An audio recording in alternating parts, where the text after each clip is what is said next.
think that what we're dealing with here is, I say, judge for yourself.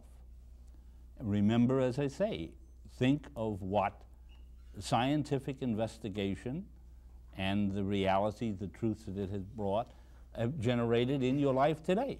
But suddenly we pick on one particular subject? No, that's not true at all. It is basically a question of, it's not a finished theory. We don't know all. And I was fishing, as you.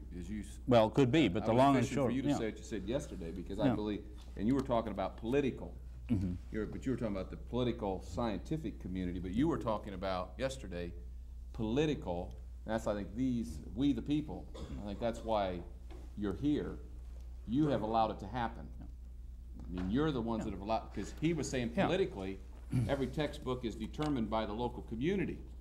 And if you're allowing it to happen, you're saying we're going to. If you believe that it ought to be taught, it ought not to be taught as fact. Well, then you ought to be telling somebody about that, versus sitting around and complaining about it. And that's what a lot of people do. If they don't like something, they complain about it instead of saying something about it and telling somebody you don't like it and saying, you know, change it. And, but you're going to have to come up with reasons other than it is not my belief. Right. Because your religious belief is not a basis of imposing a means of instruction.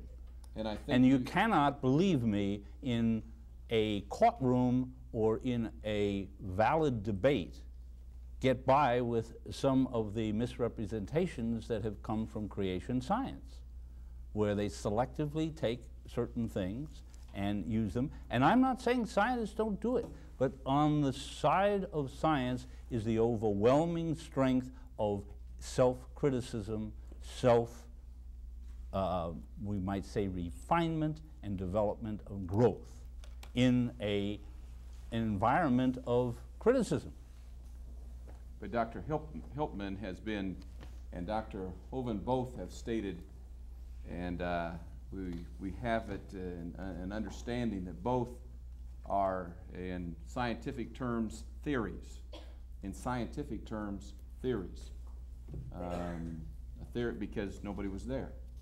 And that's my only contention, of course, as a Bible-believing Christian, and biblical perspective. I've stated again, I'm all open to the theory. My biggest contention is the fact that textbooks say it's fact. Well, let's put it in the context of today's news, or the last week.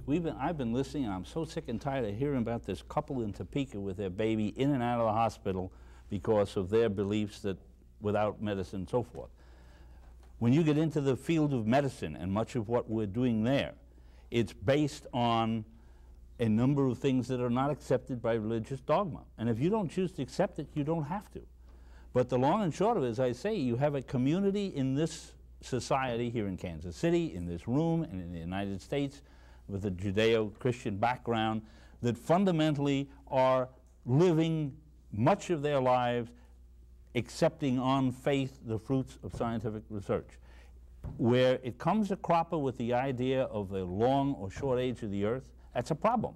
And if I were going to accuse anybody of choosing the facts that give them the right date, I would say it is a creation scientist who cannot accept a long time unless they have to compromise the idea that the 7 days were longer than 7 days, or some other circumvention of the element. They don't want to compromise their faith. And I'm not saying they should.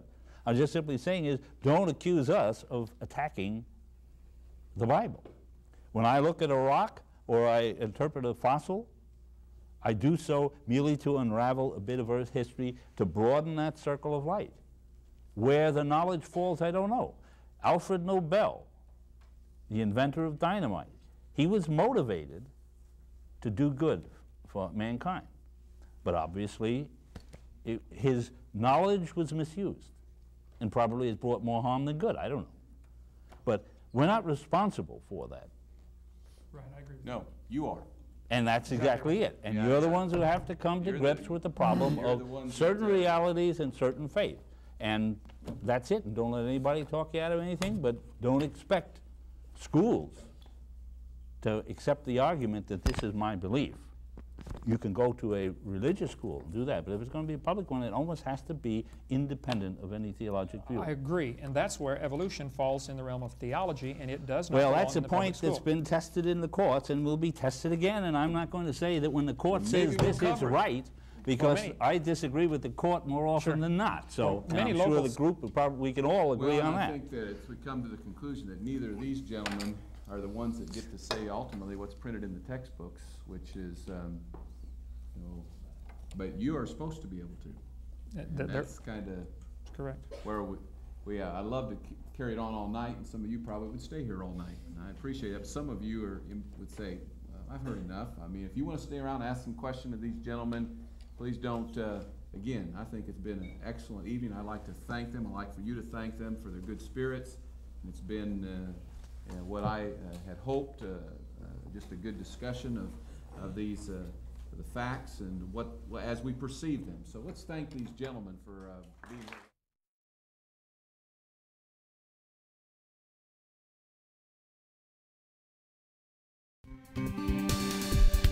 Do you want to know more about how to combat the godless theory of evolution? Creation Science Evangelism offers 4 great tools that help strengthen the faith of believers and win the lost to Christ. After 15 years of teaching high school science, Dr. Hovind began Creation Science Evangelism in 1989. We are a ministry that is dedicated to providing tools which will help you combat the evolution philosophy that is destroying the faith of millions every year. The first tool Creation Science offers is their powerful, life-changing video series. Over the last 12 years, well over 1 million videotapes of Dr. Hovind's seminar have circled the globe. They are reaping a harvest of souls for the kingdom of Christ, as well as helping restore the faith of many thousands confused by the evolution propaganda to which they've been subjected.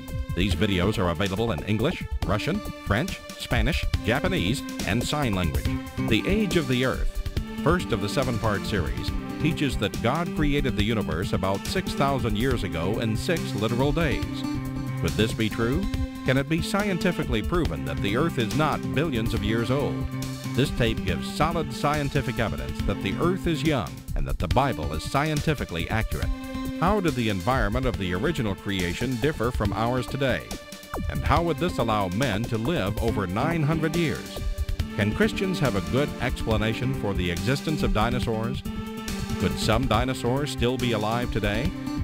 These and many more questions are covered in the 2nd and 3rd part of the series. Evolution has permeated public school textbooks with false and fraudulent information. This video exposes nearly 30 lies commonly found in textbooks.